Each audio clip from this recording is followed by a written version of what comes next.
Hey family, Reverend Russ, back again with another ministry pivot. Super excited that you decided to join us today, tonight, whenever you are watching or listening or working out. I have a super great pivot. I know I say that all the time, but I really do love all of the pivots that I am able to do. Super thankful to the Lord for allowing for this platform and for this moment. Today, I talk with none other than my brother, the Reverend Dr. Heber Brown. Heber Brown is the former senior pastor in Baltimore, but he is now over of Mount Pleasant. He is now over and running the executive director of. He's running what is called the Black Church Food Security Network, and he's doing an amazing job connecting Black churches with Black farmers to help alleviate, to help eradicate, if I can, the food insecurity that is in many of our urban centers, but not just the food insecurity, but to also help our Black churches and our Black farmers create their own ecosystem of economics that they may be able to benefit on both sides. And so I'm super excited about this pivot. If you are a church leader, if you are a pastor, if you are a lay person not involved in the church and just and not just but an entrepreneur, I believe this pivot is going to help. I believe it's going to be beneficial for you. But no more of my talking. Don't forget to go on to ministrypivot.com to search all of our other resources, all of our other articles, and all of our other pivots. But now let's go with my conversation with Dr. Brown. Man, Dr. Brown, thank you so much for being on Ministry Pivot. I called you Dr. Brown. I really wanted to call you Heber, you my friend, but I want to respect your title because you went to school for stuff that I just left it alone. But I appreciate you, man. I love you like a brother because you are my brother, even though we only get up once. Actually, we're doing better this year. We're doing better. It's I'm excited. yeah, all-time high. I'm excited. I'm excited that for y'all that don't know, that's like twice we've got together this year, which is awesome because he's a friend. But thank God for you, Reverend Dr. Heber Brown. Super excited for you to be on Pivot again with us. You were on a little while ago. I'll link that in the show notes. But I wanted to have you on. I wanted to talk about the Black Church Food Security Network, that church you got on over there. I know you're going to talk about that a little bit. But I wanted to talk about why you felt it was super important to not just start, but to lead and to leave your church to do so. We remember an episode a few months ago where we talked a little bit about transition, a little bit about that. But now this is officially several months now that you've been primarily focused on this organization and doing really great work around food apartheid, as you told me a while back. And so I want you to kind of lean in on that. I said a whole lot. But the first thing I want to say is thank you for being on Ministry Pivot. Super excited to have you with us on the Pivot today. Oh, thank you so much for having me, man. I always look forward to conversations with you about this or any other range of things. And so thank you for the gift of the conversation. Awesome. So let's dial back. Let's talk a little bit about what the Black Church Food Security Network is for those that don't know, haven't been reading. I don't know what y'all are doing, but I'm telling y'all today, y'all need to go research and make sure that you not just learn about it, but you also support the great work that they're doing. But I'm gonna pause there because then I got other questions after that. Absolutely, sure. Well, the Black Church Food Security Network is a national network of nearly 250 churches and 130 Black farmers.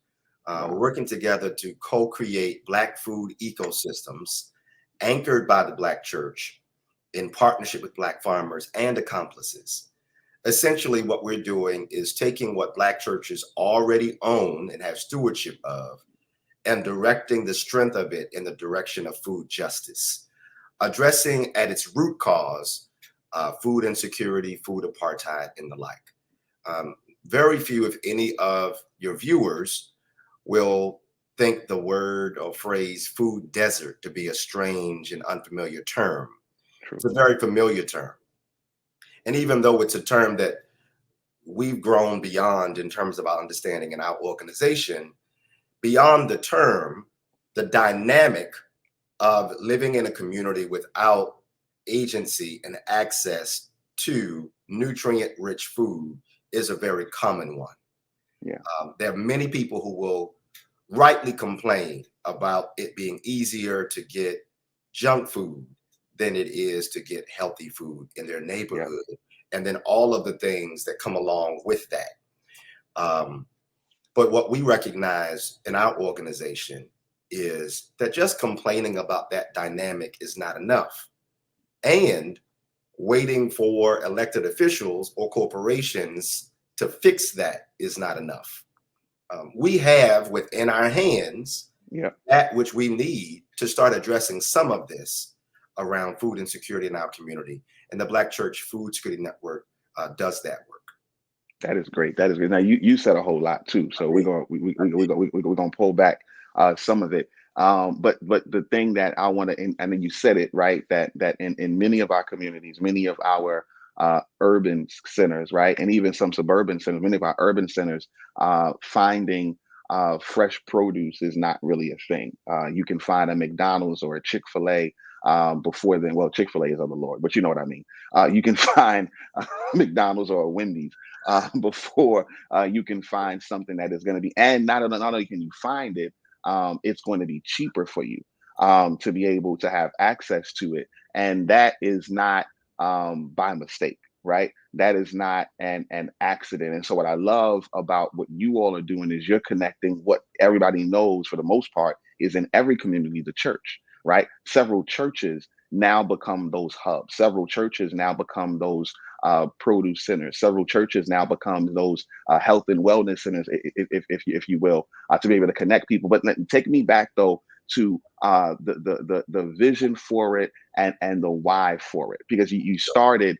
You and I go back decades, my man, and we started at Morgan, and you jumped out and and you were a senior pastor for I don't know how many years, but you'll say it. And I think in that work is where you saw, because I really want people to hear the why behind it, because you have a vast network and you're growing it. And I want us to talk through the network, but I want them to hear the why behind it. Because listen here, y'all, my hope is that you understand that there are things, as Pastor Brown just said, that is already in your hand, that God has given you, that you just may have to nourish, that you just may have to cultivate some to make it grow, because he's talking about 200 plus. It wasn't 200 plus when you left the church. It has grown to be that. So my question is, why or how did you see the need for this piece? Absolutely. Well, I'll start by sharing that in the context of pastoring, I began to notice, and I pastored for 14 years, I Wow. noticed a pattern, an unhealthy pattern of Yeah. members of my congregation being hospitalized repeatedly for Yeah. diet-related issues. Wow. And while I would always pray, provide pastoral care, give scripture, do hospital visits, Yeah. at some point along the way, I wanted to interrupt that pattern, not Hmm. just even for me, even for the member, to have them repeatedly go through that pattern, to see the toll it takes upon them, their Yeah. families, and our church, our community. I just felt like that was not God's plan or destiny for their lives to stay in this unhealthy and unmerry go round That's of good. hospitalization, sickness, disease. That doesn't jive with what the preachers of my upbringing would regularly lift up about God's intention for us to prosper and be in good health, even as our soul prospers. Yeah. How do we preach that and say that and see our members or even our pastors Yeah. routinely and regularly in cycles of sickness and Yeah. disease? It Yeah. doesn't go together. And Mm-mm. so I I wanted, after seeing that pattern in our church, and after really sitting and reflecting with the ways that runs contrary to what we preach, teach, and sing about all the time, I wanted to swim upstream to address where the problem was at its root. And while some people might point to the root of the problem, they might point at the person themselves and say, well, they got to eat better. They're not eating what they need to be eating. Well, to some degree, that may be true. But Yeah. to another degree, can we also look at the fact that many of our members go back to communities where they do not have easy access and agency to the types of food that will keep them healthy in the first place? And so You can scold people all you want. You can enroll them in all the nutrition and workshop class, nutrition classes and workshops you want to. But if after the class, after the scolding, and after the Yeah. sermon, I still go back to a community where it's easier to get junk food than healthy food, then you now are relegating me to that unhealthy cycle of sickness. Yeah. And so don't blame the person, blame the system that has trapped that person or this community in this posture of sickness, disease, and death. So in Yeah. swimming upstream, what I saw at Pleasant Hope Baptist Church was an opportunity. We had a little piece of land that did not have any kind of long-term purpose. We weren't utilizing it for anything much. Yeah. But God gave a vision after I observed what the problem was, reflected on it, listened to the people I was visiting with, and then thought about my own story. God gave vision for us to use that little piece of land that we own to start growing food on it. The thought was this: if we can't afford the food that other folk have, Mm-hmm. let's roll up our sleeves and grow it ourselves. Yeah. And we saw this little 1,500 square foot garden transform so much of our church congregation ministry that I knew that God had given us something that was going to take off in Black America, really. And that's certainly what has happened. That is great, and I'll attest that I remember. Now I'm a little upset because I've come to preach for you when you were a pastor a couple times, Right, and I don't think I came on a food market day, but I know I've seen the food market days, and right. I remember seeing the food market days, y'all, and I'm seeing the peaches, and I'm seeing the berries, and I'm seeing the sweet potatoes, and I'm like, man, this is like wonderful produce. Not on the day that I preach, so I'd have to come back in the city to get it, but it was fine. But I commend you all for doing it, and I really want to talk to the pastor, to the leader who's thinking about that 1,500 square foot or less or more lot that they have, that they aren't really using, that they aren't doing much with, that they're annoyed because they can't keep the grass cut on.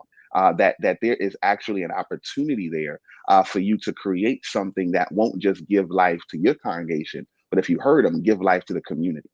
And I think that for me is so pivotal because what you're doing is, and I don't know if you know the numbers off the top of your head, but I would imagine that there are some congregations who are part of now your 200 ecosystem and 200 plus that weren't really using and weren't utilizing the space. But even more so than that, I do operations. Shout out my senior pastor, Pastor Matthew Wiley, Kingdom Fellowship. I would imagine some of them were even kind of stale during the week, right? Like Sunday morning is Sunday morning, but if you don't have as many things going on during the week, then the building is kind of empty. But when you have a garden and you have produce and you have other people coming, that gives a new level of life and a new level of meaning to what the church does during the week. Have you seen some of those stories happen where churches have kind of been I don't want to say dormant because we're still doing work on Sunday morning, but we all know that Sunday morning is one part of the work and during the week another part of the work. And I think this may have helped some churches ignite their during the week part of the work. Does that make sense? Oh, absolutely. Yeah. Overwhelmingly, our member congregations are those that recognize that they have far more in their hands that they are utilizing to its maximum potential Monday through Saturday. Mm, Sometimes the challenge is they don't have the capacity. Other yeah. times it's a lack of a clear vision. Hmm.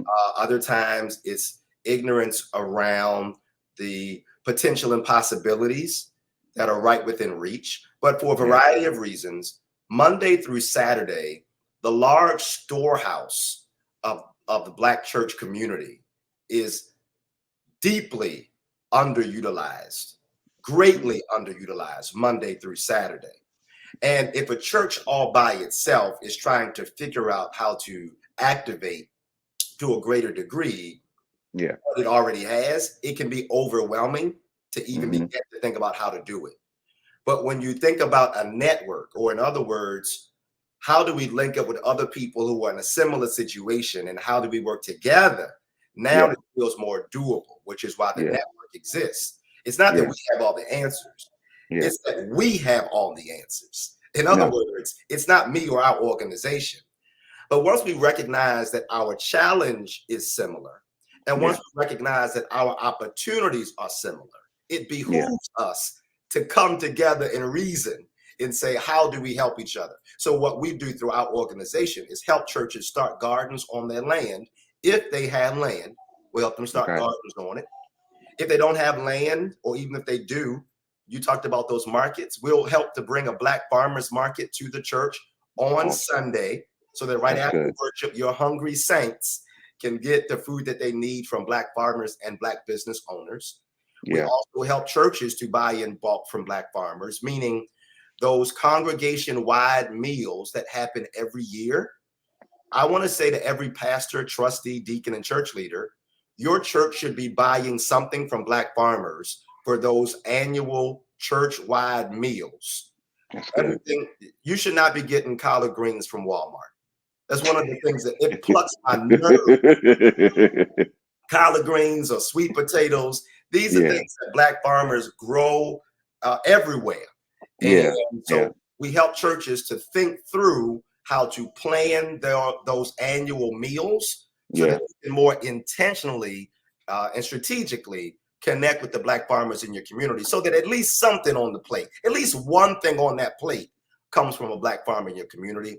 And then finally, Black farm tours. Some of our folks just need to get out the city, get on a bus, and go ride to the nearest farm to Yeah. get reacclimated, because many times our members have roots down south somewhere, but they've not been to the land in a long time. So a Black farm tour helps to reactivate that which is within them around their own story as well. No, I think all of that is phenomenal. I wanna dial in. So also just self outlining for us, Kingdom Fellowship, our Kingdom Community, Kingdom Global Community Corporation is Development Corporation is a partner. We have sent some staff on one of the tours. I think two of the tours. We contribute. We're helping. We're trying to up it. I'm saying it now on camera because we are working to figure that out. But we are, and I remember y'all seeing Pastor Brown one time at our old location with it had to be collard greens in like a truck full of. He was dropping them off. He was coming from wherever he got them, and we were one of the stops. We paid for them, and then we were able, because we're able in our area again to bless the community. We were able to add those to the food boxes that we serve, and I think we even did something around Thanksgiving intentionally. We did. So those things now. So talk a little bit about that. Talk about the expanse of the network, right? So I know there are, again, we said over 200 plus churches now, but you go far down south and you go all the way up to like Philadelphia, right? Is that kind of how that works? So in terms of where we are as far west as Los Angeles. We have some Los Angeles member churches. As far north Wow. as Harlem, we have churches in New York, and as far as south as Florida. Matter of fact, one of our chapters is in Jacksonville, Florida, and Wow. they're very active down there. 20 plus member churches that all are working together to grow food and support each other. So Wow. we're all over, and of course, I'm just as at the time of this conversation, I'm just getting back from New Orleans, and so Yeah. we've got churches coming on board from Louisiana very soon too. So we are rapidly moving. The beautiful thing about this is that the Black church community is already a network community. I'm not creating the network. I'm Hmm. bringing the information to an existing network and Yeah. letting the existing network spread the word and link up and connect in that kind of way. So we are all over the country. And in fact, I just got a note from the Bahamas. There are ministries in the Caribbean that are reaching out and saying, hey, and even on the continent. So I'm grateful Wow. for this. This is far bigger than anything I ever thought where we would That's be. awesome. But it takes churches like Kingdom Fellowship, AME Church, which really helped to prove the concept. This is my shout out to Pastor Watley and Reverend Kendra and the leadership at Kingdom Fellowship, because I had far more of a concept than I had a program when I first connected with Kingdom Fellowship.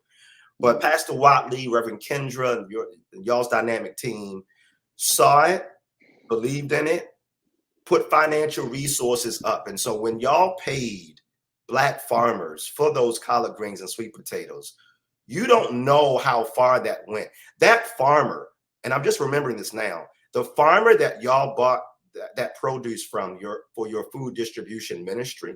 Hmm. That farmer had just been telling me that they were thinking about giving up the farm.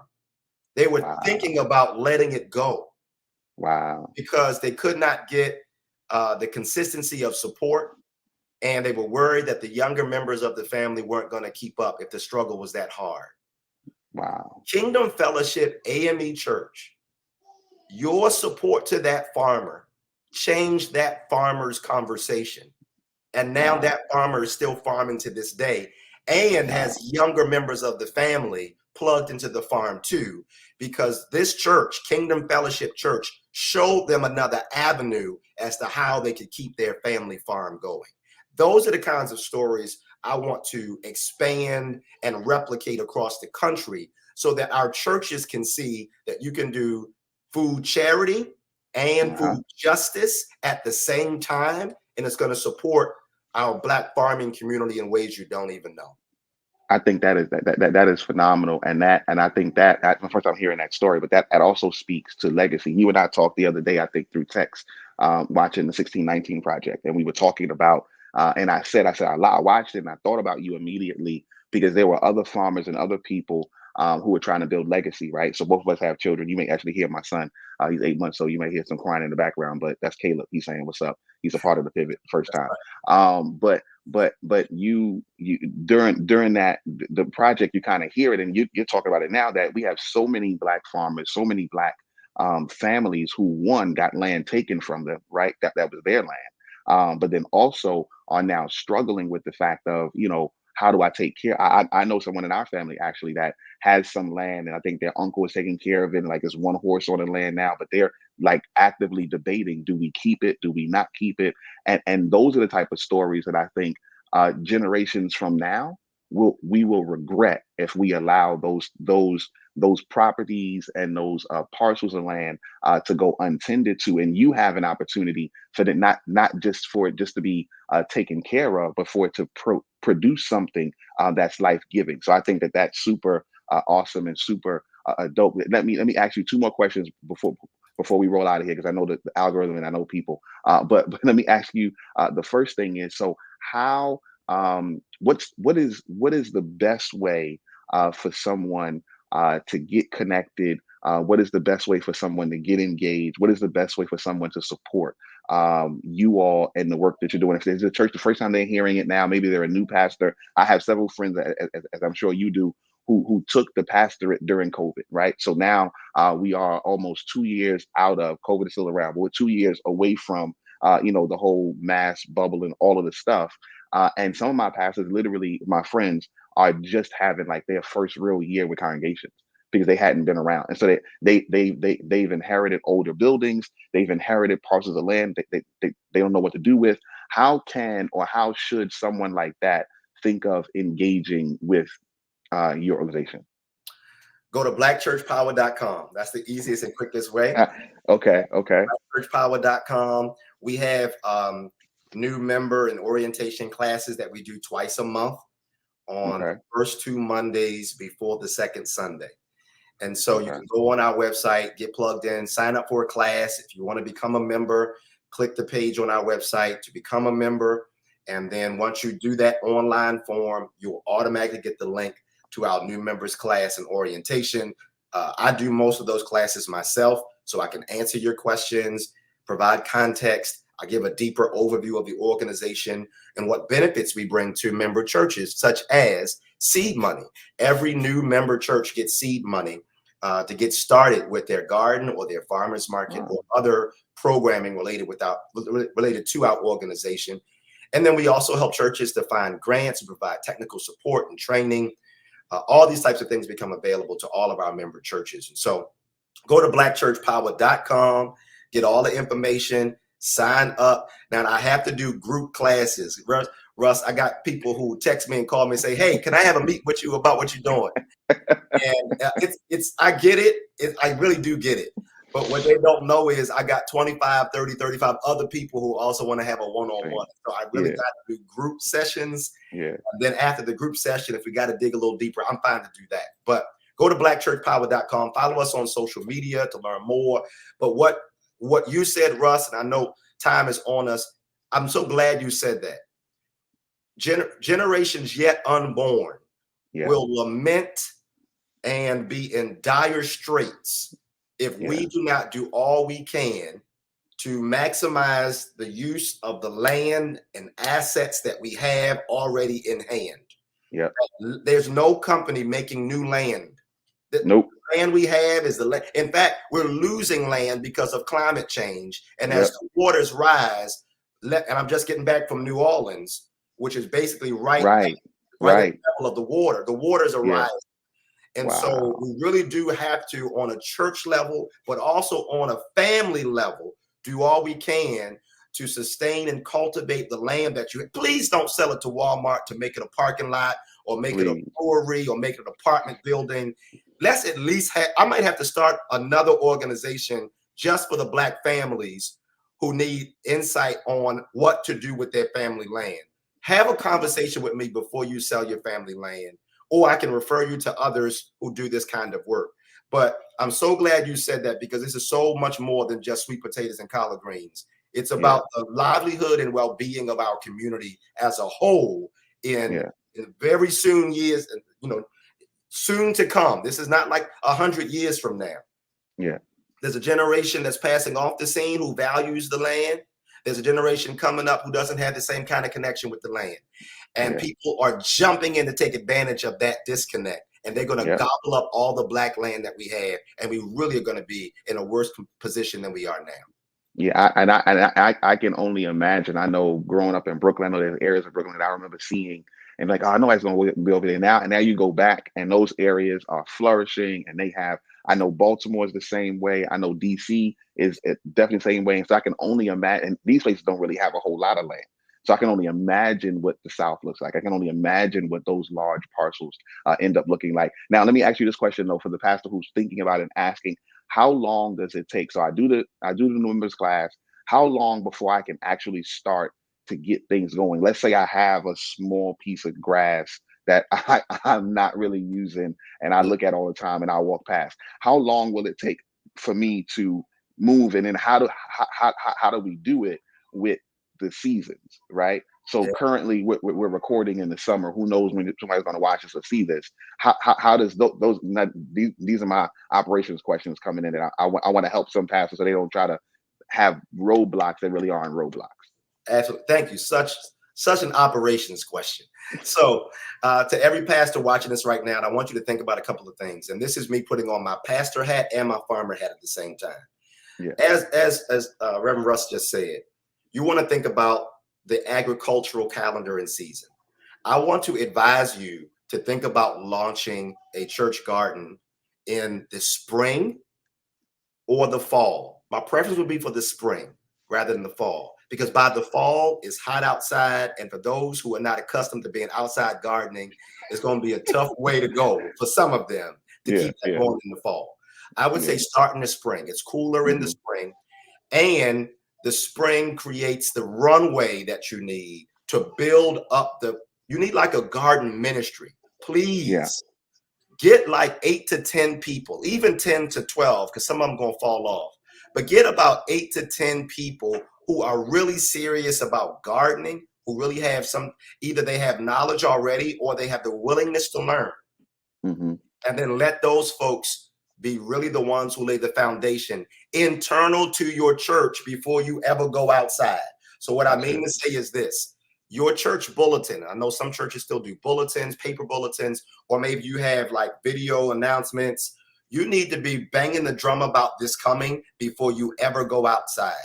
Maybe you Good. do stories around some of your members of your church who grew up on farms. Spotlight their stories, share information, or it's maybe a health angle. Maybe your health ministry Hmm. does a piece where they do a series around our health and what foods would do good to address some of the health challenges that we have. So That's basically, good. what I'm saying is think about it from a congregational and ministerial avenue first. Till the soil of your church first before you go outside. Why am I saying that? Because if you rush outside and start a garden, and the people in your congregation do not see a connection, do not feel a sense of relatedness to it, then whoever's doing that garden, in the minds of your members, it becomes their garden, not the church's garden. That's And it's good. going to present problems because your members are not going to as easily go out to support the garden because they never saw it as theirs in the first place. They were never invited to take ownership of it from the very beginning. And so think about spring, think about the weeks leading up to spring and utilizing those weeks. Think about your Bible study, think about your book club. There's numerous books I could offer up that can help you get your congregation ready mentally and spiritually. Then they can take the same Bible. That's what I love. This holy book is just as much an agrarian book as it is a spiritual book. And there are ways that you can read the Holy Scriptures to help prime your congregation to do the holy work of gardening outside. So don't rush outside. Despise not the days of small beginnings. Don't start with 17 to 20 raised beds. We tell churches start with 4 to 6. I don't care if you're a mega church. Start with 4 to 6 raised beds and give your muscles, your congregational muscles, a chance to grow before you try to do something big for the sake of just showing off something shiny. Don't do it. Go small. Last thing I'll say is this, Pastor, this can't be something that you initiate and step away from. You got to stay connected to it. I'm not saying you got to be out there gardening with the folk, but your pastor's announcement should be mentioning this every week. Or there should be clear signal and sign that this is a priority for you as the pastor. Don't just give the green light for other people and then you don't connect with it anymore. Stay connected to it. Be honest with your church about your own health challenges. Be honest with your church about diet adjustments that you've made to address your issues that you have in your body or in your family. Make it personal. And the more personal it is to you, the more believable it'll be for your congregation to know this is something that we really need to give our time and attention to. That's great. That's great. So I'm gonna link the Black Church Black Church Power website. I'm gonna link of course Dr. Brown. He's gonna send me 1 or 2 of those books off camera so that I'll link some of those books to help pastors kind of think through it.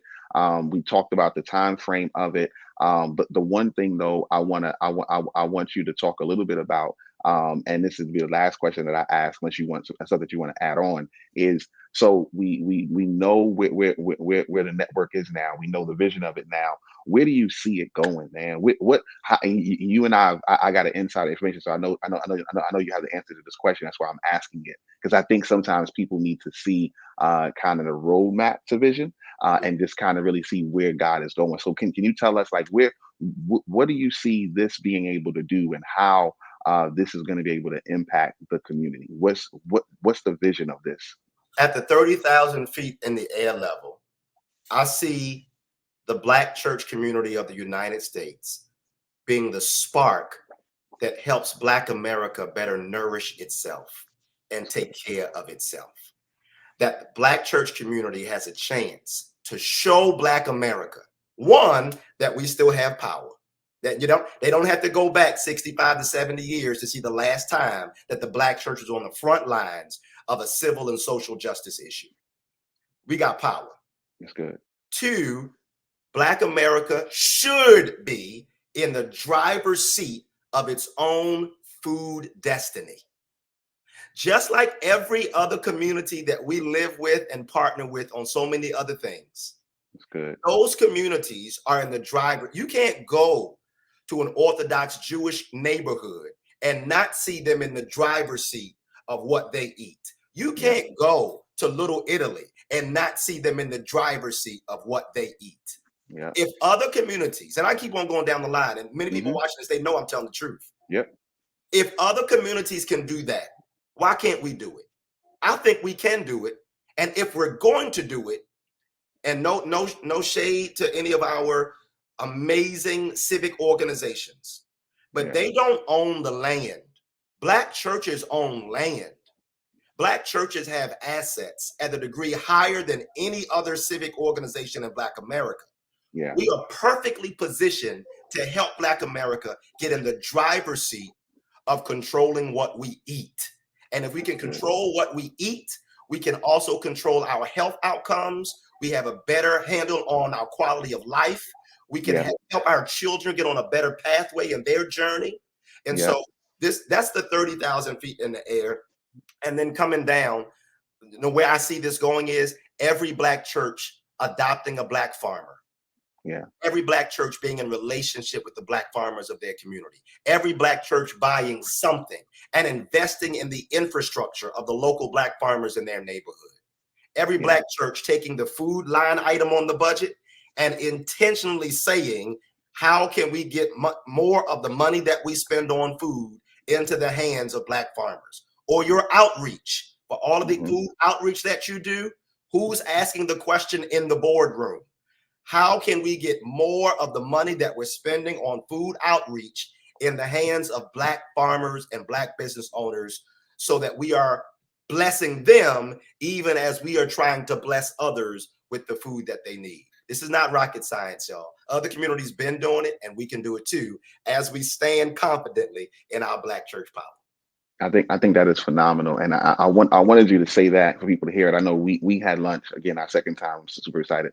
We had lunch this year and talked through it, and you shared it, and it really inspired me. Like, because I see that. I see the need for it, but imagine if every church we saw in our communities had some level of connection to the Black Food Security Network and some level of connection to healthy food. Like, what would that community look like, right? Like, what would the real berries look like, the strawberries? What would pineapples? What would the greens look like? What would even grain look like? Like, what would that end up looking like? And I got excited. You know what I mean? There's a restaurant that's not far from us, and one of the things that they tout, which I love, is they are a farm to table restaurant. So they've connected with farms in the area, and so everything that we eat there is produced by local farms. Now, I know that local farms aren't Black owned farms, Sure. but it's healthy, but it's not benefiting my community. But this would change that, and so really hoping that pastors, leaders, that you all consider this. Really hoping that you all consider also the underlying, right, whether you're a pastor, leader, or not, whether you're just a person, because you are. Consider eating more healthy. Don't go out to eat with Dr. Brown, because he'll make you feel bad, because he eats all No, of the fruits and vegetables, no judgment. all of them. He eats. Nah, he don't judge, but he look over at your plate. I ride and I swim, so I'm making up for it. Not really. I'm gonna do better. But but the point is, as we're talking about impacting the Black church, we're also talking about impacting our health. And so making sure that we're eating and doing better about what we put inside this temple that we praise the Lord for, we put inside this temple that we thank God, and making sure that when we pray over the food, we giving God something to work with, right? We pray over these nuggets, Lord. Let That's them right. bless my body. That's not gonna happen. It's not gonna Mm-mm. happen. No. So that again, man, I appreciate you being on Pivot. Super excited about all that you're doing. Looking forward to tracking with you in the weeks to come. Looking forward to talking with you soon as well. Hopefully, those will watching and listening will contact you, and will be engaged with you as well. Please, I hope so. And listen, thank you for this opportunity. One last quick thing I would say to every pastor, trustee, deacon, church leader watching, please consider putting the Black Church Food Security Network on the church budget for outreach, for Yeah. missions. This is ministry. So I did step down from pastoring in a traditional, conventional sense last year after 14 years, but I'm still doing ministry. I'm still preaching. I'm still teaching. I'm still pastoring. So I just got more room to do the kind of ministry that the Lord has called me to. But I also will say that it would go a long way to help grow and expand this ministry if we would have more support from our church community and denominations even too, to put us on the budget for some kind of regular and ongoing financial support. I get calls and emails to come everywhere, and I want to do it and so much more. But that can only happen with support from our churches and our communities too. And so please consider us. I know church budget season is coming up soon. I know you give to other organizations. Consider giving to us. Put us on the line item. Put us on a budget so that we can get the support that we need, even beyond grants. And thank God for some grants. But those who know about grants know that you can't live by grants. Grants can help get you going, but you got to have something additional. We got some other things we're working on too. But having support from churches will go a long way. So please, ma'am, and please, sir, consider us in that realm as well. Thank you so much, Russ. Of course, man. Thank you. Again, thank you all for getting on the Ministry Pivot. Super excited to see what is going to happen from this conversation. As we always say, this is our season of opportunity. You just got to lean into it. Talk with you soon. God bless. Man, I hope you were encouraged. I hope you were excited, but most importantly, I hope you were empowered to support the Black Church Food Security Network. Please make sure you do so. You have the show notes in front of you. You have the information there to support Dr. Brown and all that he is doing, but also to just be creative. I hope that you also saw this and was creative about and thought creatively about, well, what can I do in my context? Maybe not around food, but what other creative ideas, what other space am I discounting in my church? What other space am I discounting in my home? What other space am I discounting in where I live that I may be able to benefit from it, but also that the community may be able to benefit from it? I think that's the real key in this pivot. So hopefully, again, you were blessed by the pivot the way I was. I look forward to seeing you again on Ministry Pivot. Look forward to you pivoting toward your future. Look for you pivoting toward what God has destined for you to be able to do. Don't forget to like, comment, share, and subscribe. And of course, don't forget to rate this podcast. Look forward to seeing you soon, Reverend Russ. Peace.